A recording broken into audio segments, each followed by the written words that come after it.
Kau apa? Apa ni? Oh, ada pizza. Oh, roti naan. Bukan pizza. Betul sausage. Mana Amelia? Bakery. Nak apa?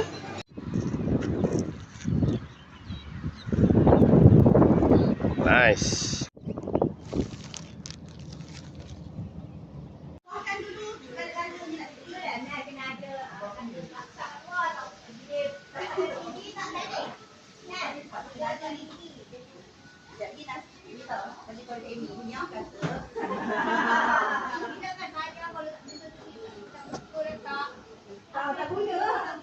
Penulis yang dimuliakan bagi saya hormati Dr. Rusmini selaku Timbalan Menteri Pendidikan, seterusnya kepada semua kepimpinan dan kaki tangan popular, seterusnya kepada pihak penganjur dan juga tim Iman yang telah sudi menerbitkan buku saya, dan juga kepada Amira Aslam iaitu penterjemah kepada buku saya.